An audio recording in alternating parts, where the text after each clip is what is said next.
Hi folks, it's Bill. Well, the starlings have been out in force today. Welcome to this video. It's about my blackthorns. It's an update on my blackthorns. And it's a kind of a mixed story. It's the good and the bad, unfortunately. This is, believe it or not, one of the good ones. Even though it needs a wee bit of styling and things like that.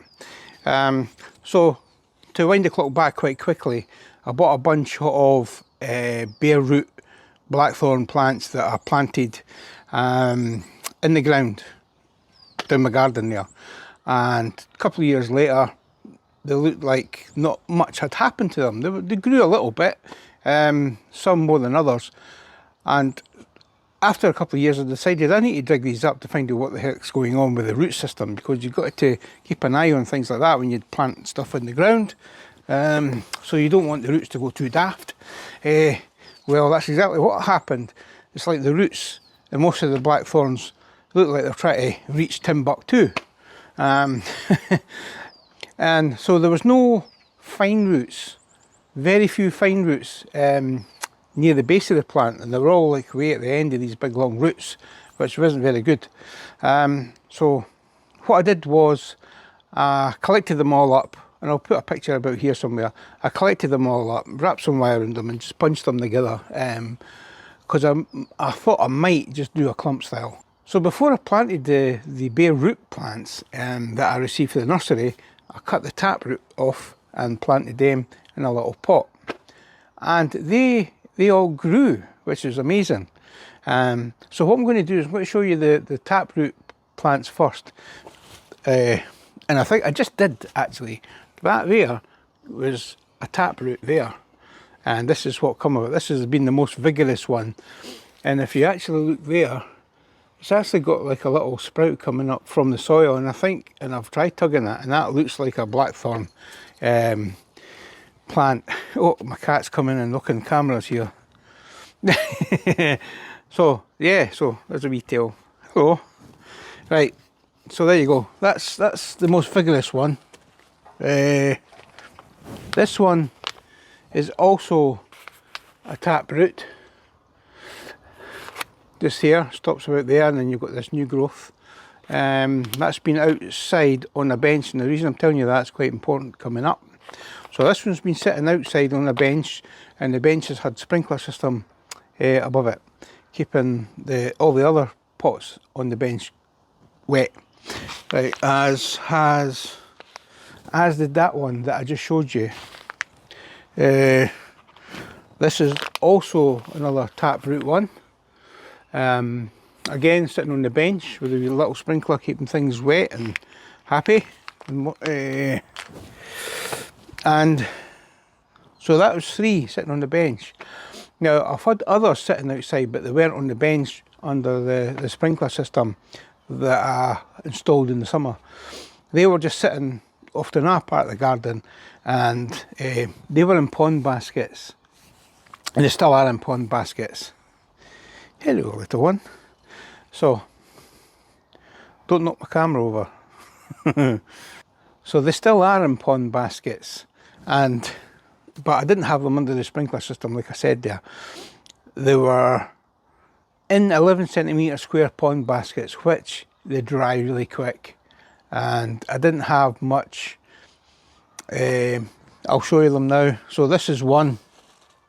This one here, as you can see, it's actually died a little bit back there, and there's some green here, and there's the pond basket, 11 centimetre square here. There is some moisture still in that. The roots aren't great at all, because what happened was they dry really, really fast. And keep away from the camera. Come on. That's it. Sorry. It's about to knock the camera over. They dry really, really fast, and they need to be watered regularly. So my biggest mistake was not keeping an eye on these and keeping them well watered. Here. So I'll show you, just before I show you the second one, just before, because I realised I was not watering them properly, I took these 2 and put them in my greenhouse. I'll picture here. and because that has a little sprinkler in it as well.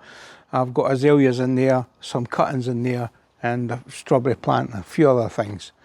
Right, but what happened was this one was also in the greenhouse, and it should have been getting the water from the sprinklers to keep it moist, except when it started raining, we're getting some really wet weekends and days. I reduced the amount of times the sprinklers would go off, so that wasn't getting watered very well at all. The sprinkler was only barely touching it, and then I started reducing how much the water was going through my watering system, so I got even less, and it started wilting. And again, that is my fault for not taking proper care, and that I love this plant. I actually really looking forward to this. I don't know if I've killed it. I really don't know if I've killed it yet, or if it will survive. But again, that's a big mistake on my behalf. In fact, all the mistakes I'm going to show you have all been my mistakes. Silly little mistakes, and not taking my eye off the ball.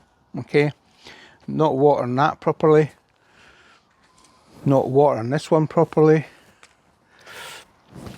and not watering these ones properly either. Dead sticks. Again, right, so these three, the two that I sent into the greenhouse, they were still alive. These three had perished, so I tried to save they ones. They too were also in little square pond baskets with just normal bonsai mix. There was no sphagnum moss or anything like that. The big mistake I made was there was hardly any fine roots. Like if you look at that one, you've got big thick root there, big thick root there, thick root there, but only very few fine roots anywhere on this. And it was the same with these. Same with these.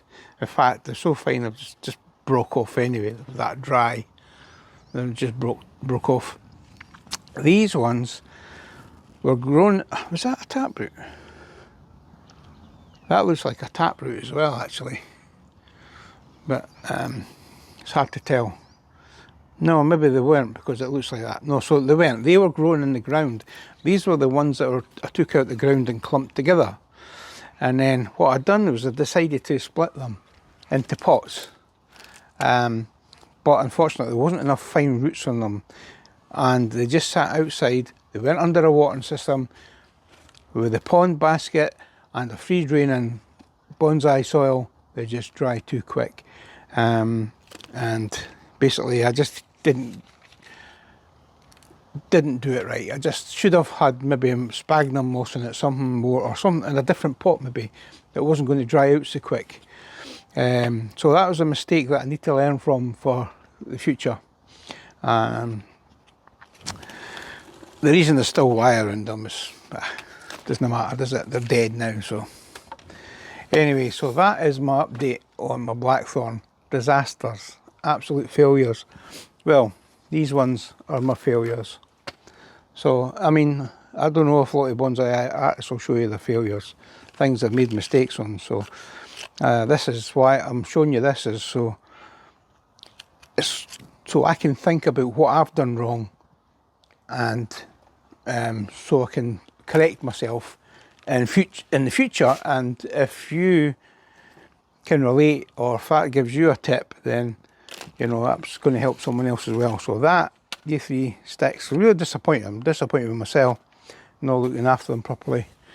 I'm really disappointed that I've let that one suffer as well, because I really liked that one.